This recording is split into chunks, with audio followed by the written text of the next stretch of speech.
నమస్కారం వార్తలకు స్వాగతం. ముందుగా ముఖ్యాంశాలు. మంత్రి పొన్నం ప్రభాకర్ ప్రెస్ మీట్, పలు అంశాలపై వివరణ.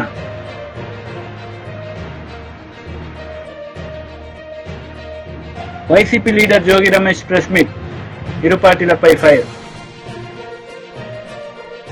కాంగ్రెస్ నేతలు మీడియా సమావేశం నిర్వహించారు. ఈ సందర్భంగా పలు అంశాలపై వారు మాట్లాడారు. నిర్మలా సీతారాం కూడా పంపించిన నరేంద్ర మోడీ పేదవాళ్ళ గురించి చాలా చేసినా అని చెప్తుండే. ఇక్కడిదే అర్థమైపోతుంది. ఆయన డిమానిటేషన్ చేశాడు, 2 కోట్ల ఉద్యోగాలు వేయలే. దాని తర్వాత డిమానిటేషన్ చేసి బ్లాక్ మనీ అని 2000 నోట్లు ప్రింట్ చేసిండు. దాని ద్వారా ఎక్కువ బ్లాక్ మనీ ఆగిపోయింది. మళ్ళీ దాన్ని కూడా తీసేసిండు. ఆఖరికి మా పరిస్థితి ఎట్లొచ్చిందంటే కూరగాయల దగ్గరికి పోయి కొత్తిమీర పుదీనా కొనాలి అని 10 రూపాయలు అడిగితే లేవు. అసలు బ్యాంకులోనే లేవు 10 రూపాయల నోట్లు. పేదవారికి ఉపయోగపడే నోట్లు కూడా తయారు చేయలే. కేవలం అగ్రకులాలకు, ఆధిపత్యంకు, కార్పొరేట్ సెక్టర్లకు ఉపయోగించే నోట్లు ప్రింట్ చేశాడు. కానీ పేదవాని అదుపులో ఉన్నటువంటి 10 రూపాయల నోటు ఎక్కడ కనిపిస్తలేదు. ఇవాళ పొద్దున్న శనివారం ఆంజనేయ గుడికి పోతా. ఆ గుడికి వెళ్ళి బయటకు వచ్చినాక ఎవరికి ఇచ్చేందుకు డబ్బులే లేవు. ఉంటే 50 రూపాయలు, లేకుంటే 100 రూపాయలు. 50 రూపాయలు ఇస్తే రేపు హనుమంతన్న 50 ఇచ్చి 2 రూపాయలు ఇస్తే హనుమంతన్న గాలి తగ్గిందని అనుకుంటున్నాను. అది కూడా ఇవ్వలేదు. కనుక నా ఉద్దేశంలో 10 రూపాయల నోట్లు తప్పనిసరిగా ప్రింట్ చేయాలి. బజార్లో రావాలి. ఏ కిరాణా దుకాణం పోయినా లేదు. చాయ్ ఎవడన్నా ఏది పాన్ తిందామన్నా కూడా 10 రూపాయలు నయ్యే. కూరగాయలు, కొత్తిమీర పుదీనా కూడా పైసలు లేకుండా అయిపోతుంది. కనుక నరేంద్ర మోడీ గారు అదేవిధంగా నిర్మలా సీతారాంకి ఇద్దరికి లెటర్ రాసినా మీకు పంపిస్తా.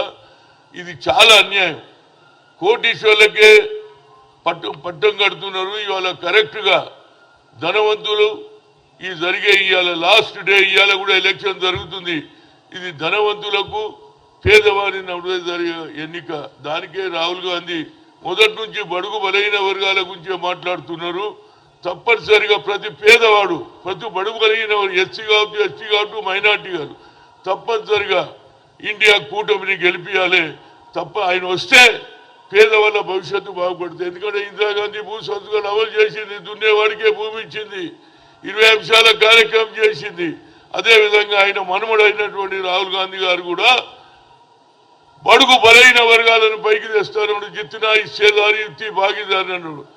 కనుక వాళ్ళ భవిష్యత్తు బాగుండాలంటే ప్రతి ఒక్కరు కూడా ఈ లాస్ట్ ఇయర్ ఇప్పటిదానికి అందరూ కూడా బడుగు బలైన వర్గాలకి ఎక్కడ చూసినా అప్కే ఇండియా ఇండియా ఇండియా ఇంకా అంటున్నారు. తప్పనిసరిగా ఇండియా కూటమి గెలిస్తే రాహుల్ గాంధీ దేశానికి ప్రధానమంత్రి అయితే బడుగు బలైన వర్గాలకు లాభం అవుతుంది. ఈ కోటీశ్వర్లకే, అదాని అంబానీలకే లాభం చేశాడు. కాబట్టి ప్రజలు గుర్తించారు. కేవలం ఏది రామ జన్మభూమి దాని మీద అయోధ్య అని చెప్పి రాముని పేరు మీదనే ఓట్లు తీసుకుంటు. కానీ 10 ఏళ్లలో ఒక పేదవానికి కూడా న్యాయం చేయలేదు. పేదవాళ్ళ గురించి ఆలోచన చేసే రాహుల్ గాంధీ ప్రధానమంత్రి అయితే బడుగు బలైన వర్గాలకు న్యాయం జరుగుతుందని మీ ద్వారా చెప్తున్నాను. Thank you very much. ఆ పట్టుదల అది కొనసాగుతూ వస్తూ ఆఖరుకు 41 మంది శాసనసభ్యులు గెలిచిన తర్వాత సోనియా గాంధీకి లేక్ వ్యూ గెస్ట్ హౌస్ లో ఆమెకు వినతి పత్రం ఇచ్చామా, we want to live as a self respect. మేము ఈ ఆందోళన పెత్తనంలో ఉండలేము. మా సెల్ఫ్ రెస్పెక్ట్ బతకాలన్నది మా బతుకు, మేము బతుకుతామని అప్పటి నుంచి కొనసాగుతుంటే ఎప్పుడైతే చూసిండో 41 మంది సంతకాలు పెట్టగానే కేసీఆర్ కూడా ఆలోచన వచ్చింది. అరే ఇక ఇది కార్యక్రమం బాగుంది, కాంగ్రెస్ కూడా 41 మంది శాసనసభ్యులు సంతకాలు చేసి సోనియా గాంధీకి ఆయన ఉద్యమం పెట్టాడు.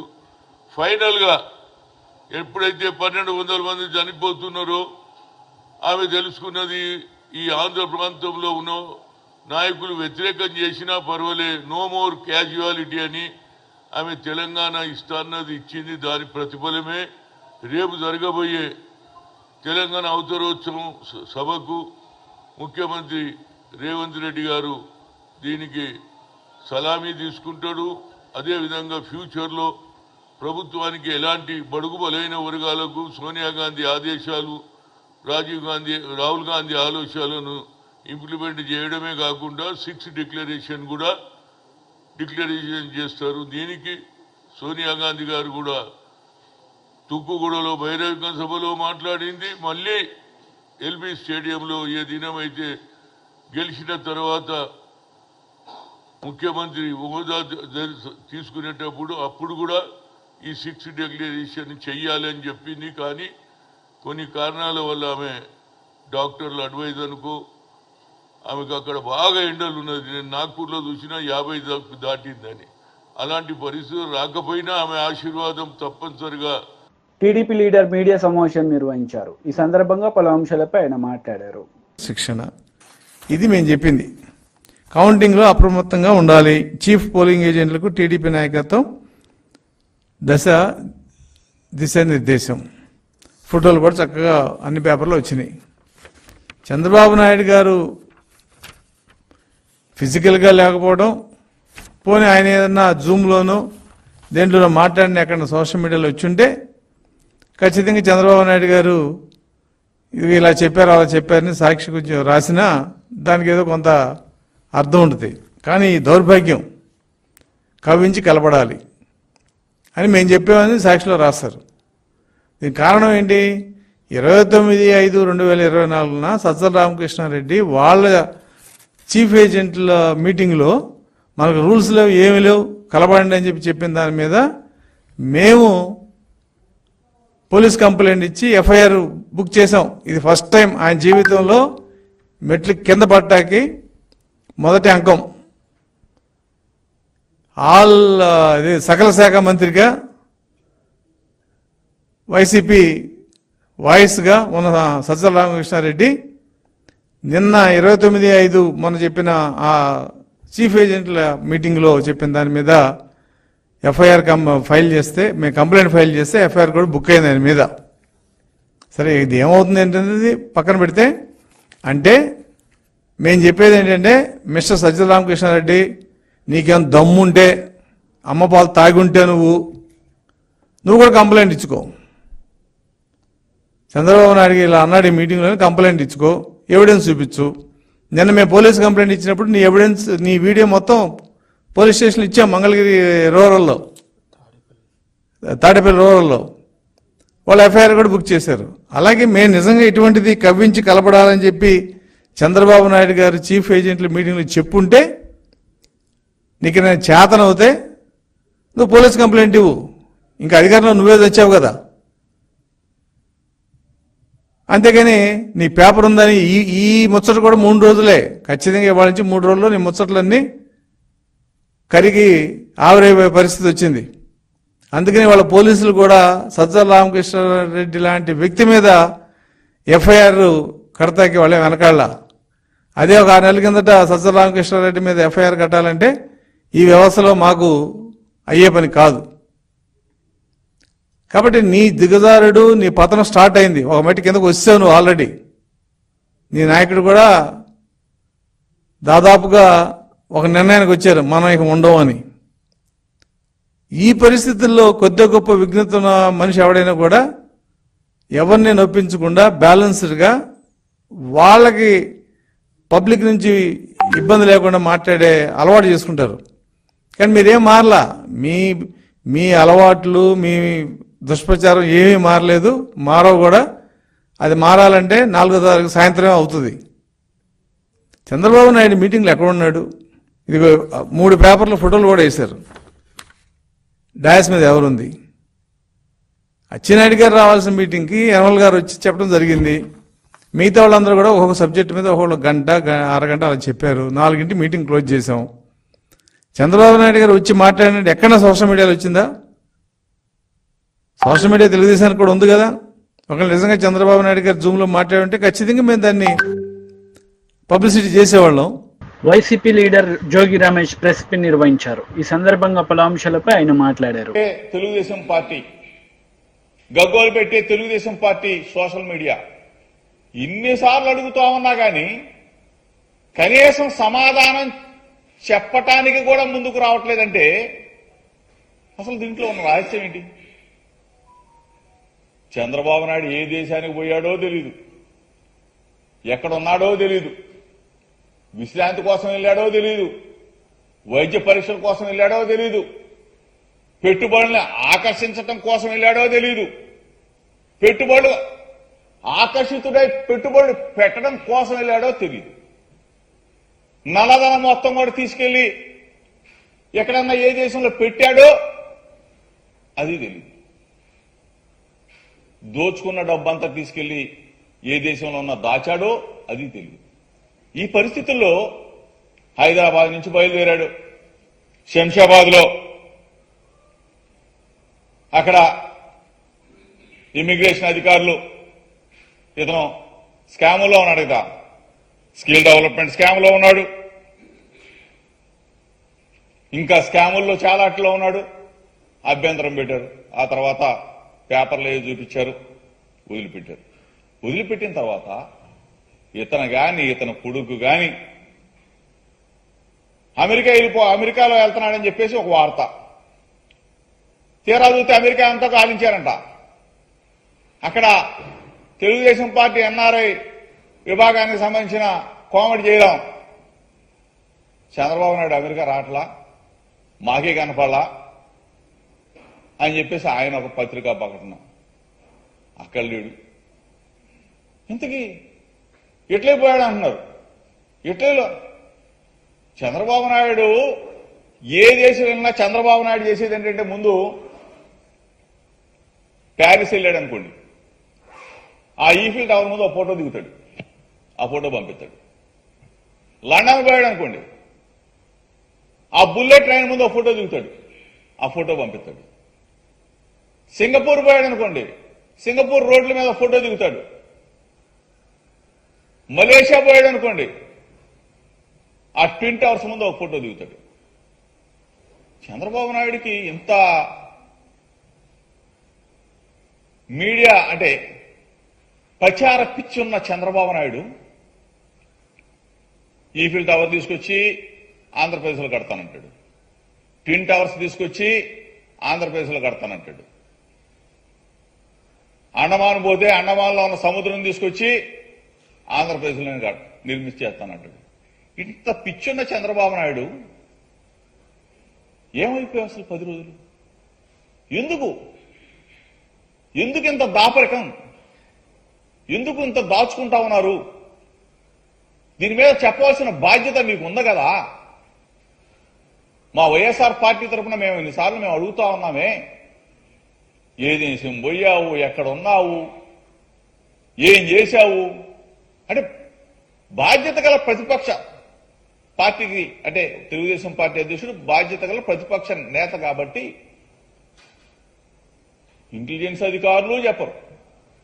అతనికి ఉన్న పిఎస్ రాజగోపాల్ ఎవరో ఉన్నాడు, అతను మాత్రం చంద్రబాబు నాయుడు శంషాబాద్ ఎయిర్పోర్ట్లో దిగుతాడు, చంద్రబాబు నాయుడు శంషాబాద్ ఎయిర్పోర్ట్లో ఎక్కుతాడు. ఎక్కడికి ఎక్కుతాడు, ఎక్కడికి వెళ్తాడు, ఎక్కడి నుంచి వస్తున్నాడు? అదే మేము ఉన్నాం, మా లీడర్ ఉన్నాడు. దమ్ముగా ఢేరుగా మా జగన్ అన్న, మా జగన్మోహన్ రెడ్డి గారు, మా ముఖ్యమంత్రి గారు లండన్ వెళ్తా ఉన్నాడు. పలానా టైంకి పలానా గన్నవరం ఎయిర్పోర్ట్ నుంచి బయలుదేరుతా ఉన్నాడు, లండన్ లో దిగుతా ఉన్నాడు.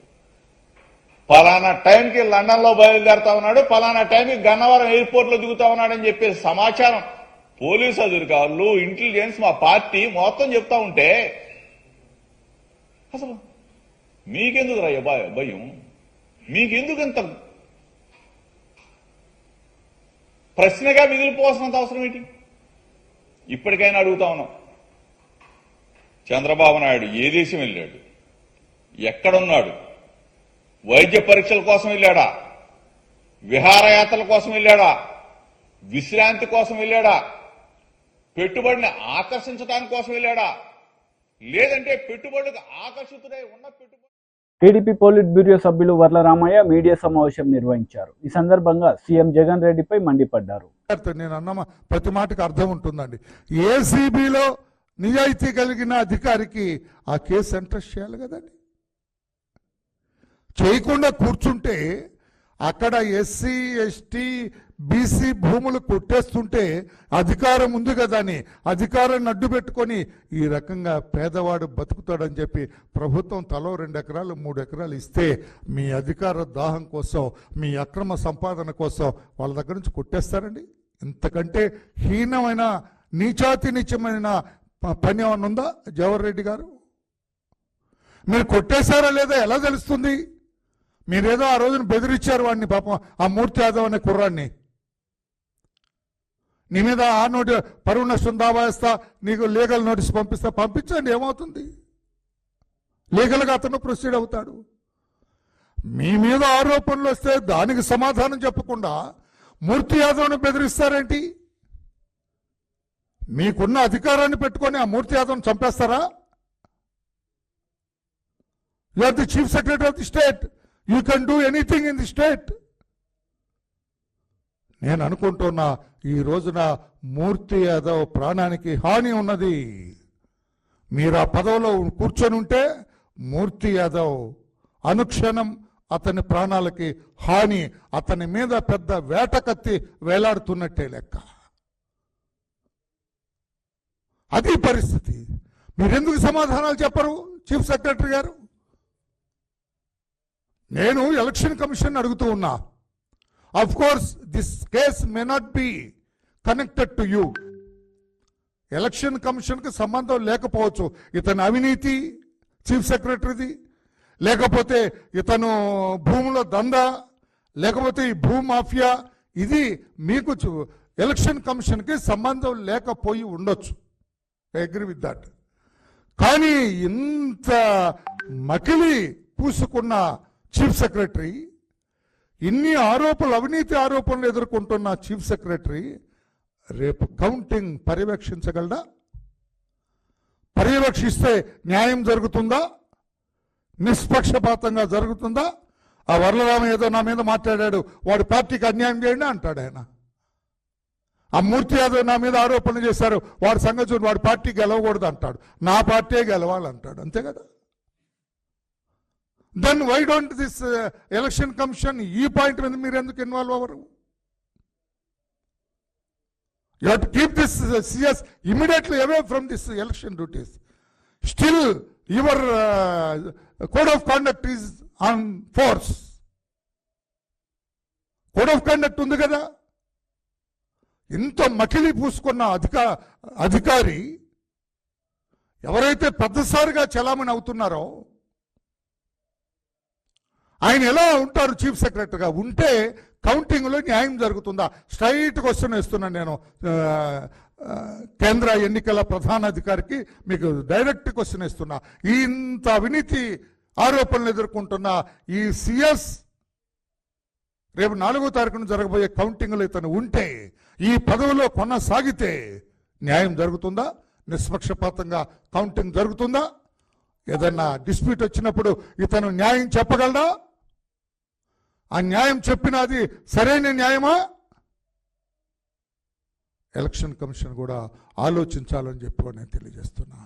రాజేంద్రనాథ్ రెడ్డి గారు, ఇది మీ నిర్లిప్తత, మీ ఉదాసీనత ఊరికనే పోదు. 4 రోజులే టైం ఉంది. Better you register suo motu case against chief secretary. అది మీకు కూడా మంచిదని చెప్పి, మీ వృత్తి ధర్మానికి మంచిదని చెప్పి కూడా నేను తెలియజేస్తున్నా. కాస్తో కోస్తో పోలీసింగ్ తెలిసిన వాడిగా తెలియజేస్తున్నా.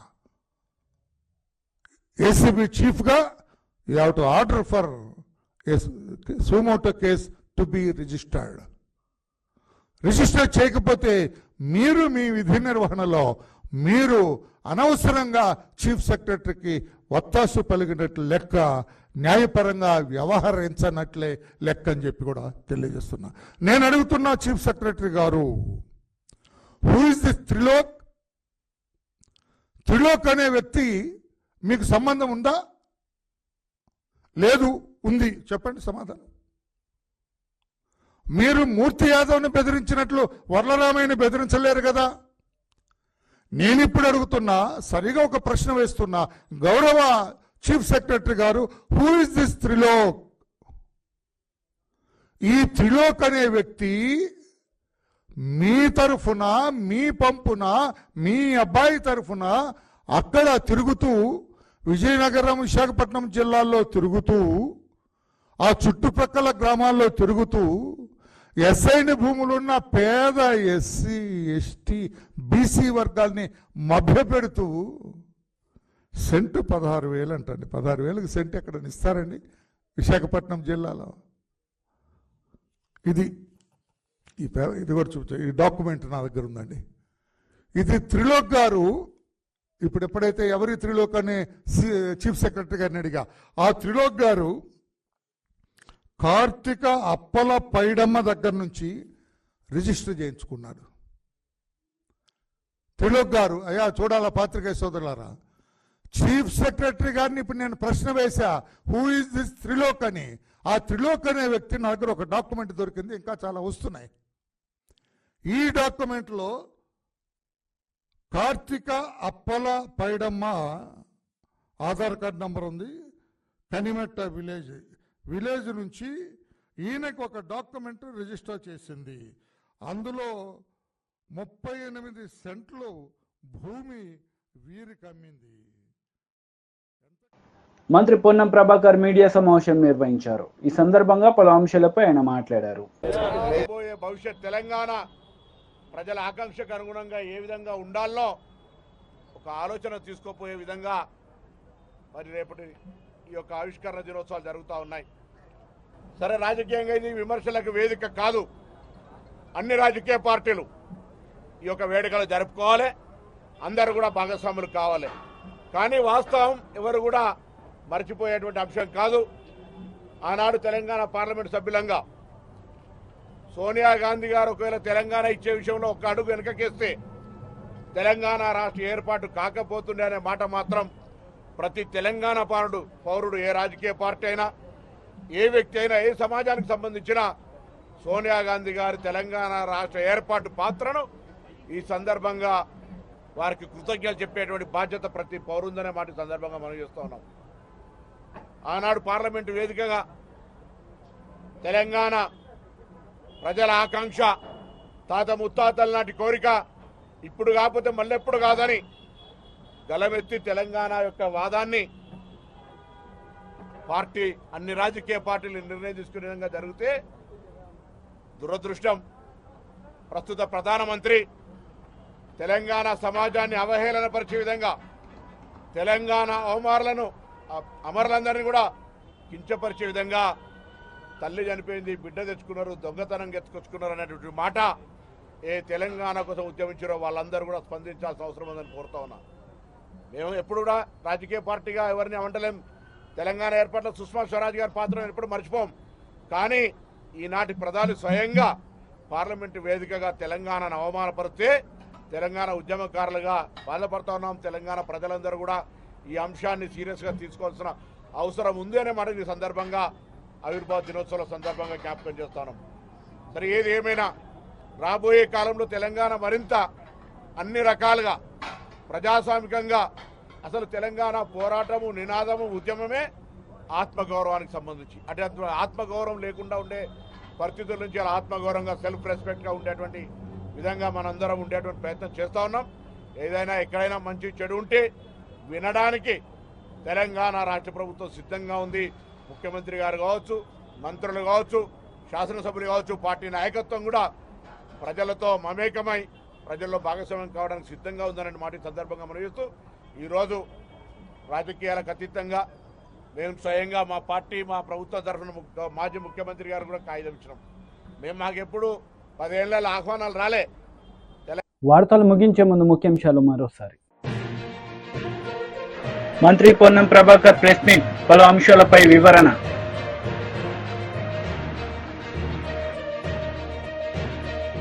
YCP leader Jogi Ramesh press meet, ఇరు పార్టీలపై ఫైర్. ఈ వార్తలు ఇంతటితో సమాప్తం. తిరిగి ప్రసారమయ్యే వార్తలు మళ్ళీ కలుద్దాం. అంతవరకు సెలవు. నమస్తే.